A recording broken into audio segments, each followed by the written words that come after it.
Hello there, welcome to Upcycle TV. I'm Stuart, and in this video I'm going to show you something a little bit different. What I'm doing here today is showing you how you can make a kitchen cabinet out of plywood.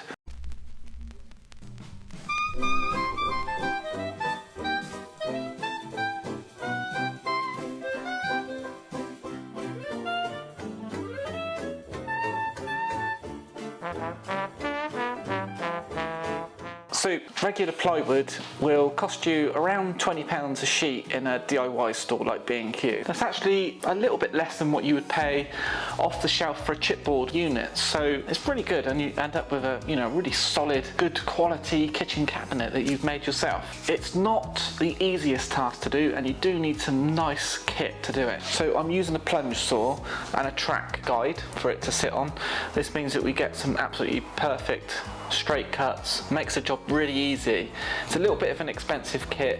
There are lower cost alternatives that you can look into, but yeah, the only other thing you'll need is tape measure pencil. That's going to get you to cut up all your panels. Then there's some other little bits along the way that I'll show you, and if I do anything that I'm using, wherever possible, I'll put links into the description on the video so that you can buy these bits and pieces if you want to. So let's get going then. What I've actually got here is a piece of ply that's got an oak veneer face on it. So the inside of the cabinet is going to be veneered oak. Really, really nice. Next thing that I wanted to say is typically your plywood's going to be 18mm. So the plans, which I'm going to put on upcycletv.com on the blog, which I'll put the link in the description, and it'll give you all the measurements to make these units. Let's get to it. I've got these big sheets. I'm going to cut half, which will give us one long length of 600, which we'll take two side panels from. So we'll do that first.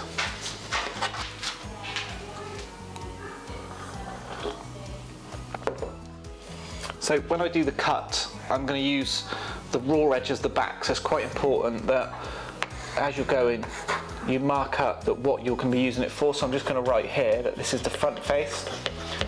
Now the cabinets are going to be 600 deep, but I want a bit of a gap at the back because I'm going to screw CLS to the wall, and the CLS is about 30mm deep roughly. So I want my units to be about 570. I'm going to do them at 560.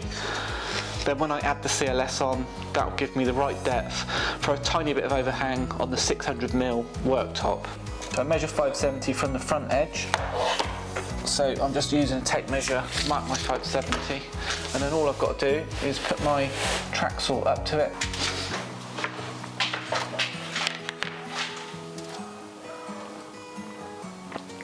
I've got my saw connected to an automatic vacuum, so the noise is going to kick in as soon as the motor starts up on this track saw. Bear with me. Another thing we need to do before we do this is make sure that the depth is set right and it's way out. I only want it to be slightly deeper than the board itself. Let's get this board cut.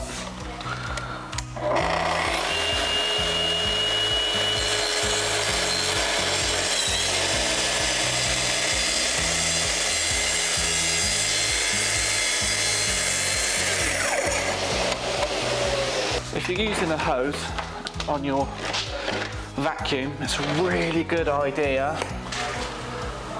to plug it in so it actually works.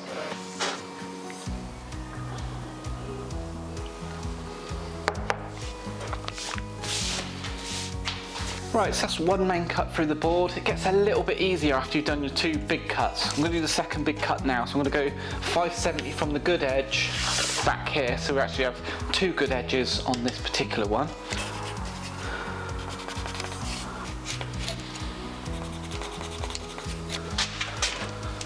I cut this one up.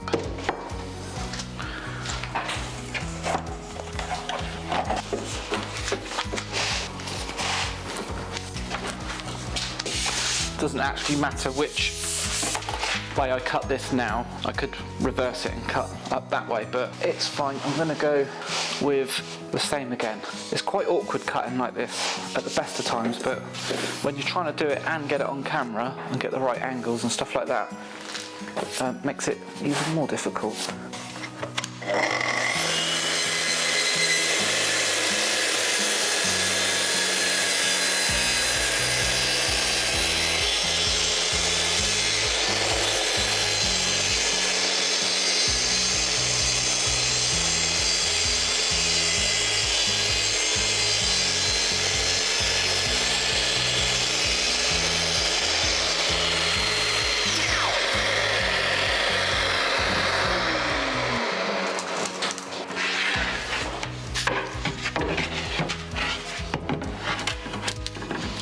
I'm going to keep this thin bit here for the front rails, so I won't be getting rid of that just yet. Right, 720. So this is the height of the side panel. It's a bit rough on that manufactured edge, so I'm just going to cut that off.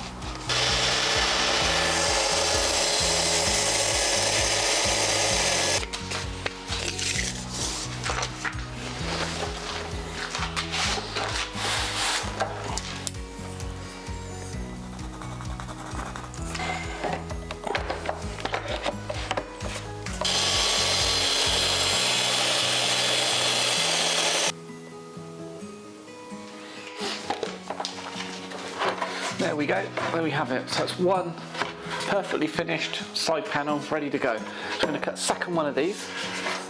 So exactly the same principle with the back panel, which I've just cut, which is, it's almost square, in my case 562 by 551, which is the size you'd need with 19mm and 570 deep panels.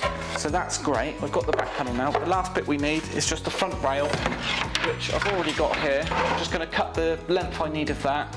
That's just going to be the same depth as the other piece, so that's really easy. Then we've got all our components cut. The next bit is just to fix them together.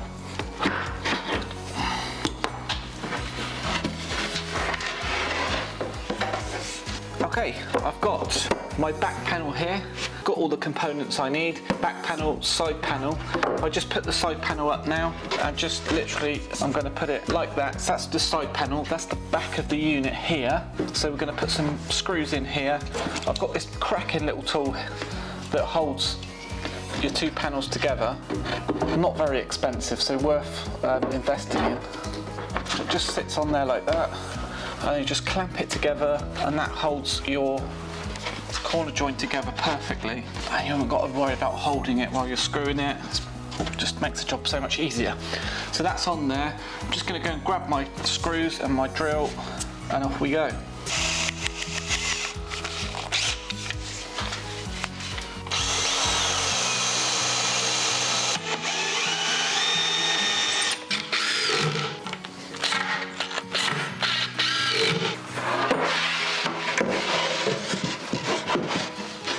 Like that.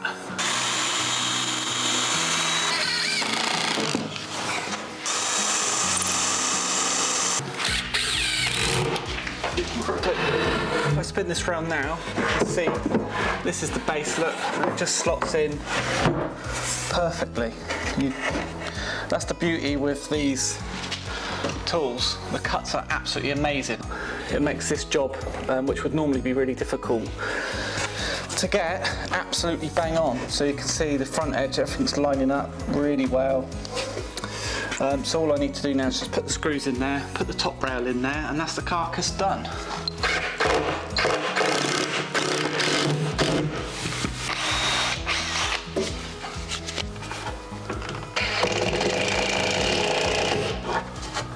Right, there we go folks, that's about as much as I can show you in this video, but that is a kitchen carcass cabinet, whatever you want to call it, 600 wide. I'll just run the tape measure over it and see if I've made a mistake.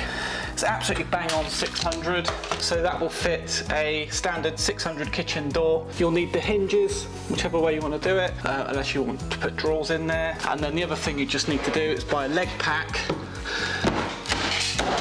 Whoops. Just buy a leg pack which screws on the bottom of the base, and that's it. That's exactly what you would get, but much, much better. And there's just one other thing that you need to do. Unless you're doing a raw edged plywood cabinet, you will want to put some edging on that matches the door fronts that you're putting on. In this case, I'm going to use this oak iron-on edging. I'll put a link in the description for it. There's loads. You can get ivory and white and black and anything really, and it just put it on there. You just run an iron over it, it sticks to it. And that's it. That's how you make a kitchen cabinet from scratch. I hope you found the video useful, and please do like and subscribe and comment. I'm not a professional tradesman, you know, by trade I'm not a carpenter or anything like that, obviously, but this is something that I've sort of learned to do myself, and I think it's really useful. As long as you've got the tools, it can be done, you know. If there's any tips out there from the trades guys, I'm more than happy to hear those, but don't be too critical. As I say, I'm not doing this as a living, it's a hobby thing for me, and I like to share my knowledge here on Upcycle TV. Please do subscribe. Thanks for watching, and I will hope to see you again in another video. Bye for now.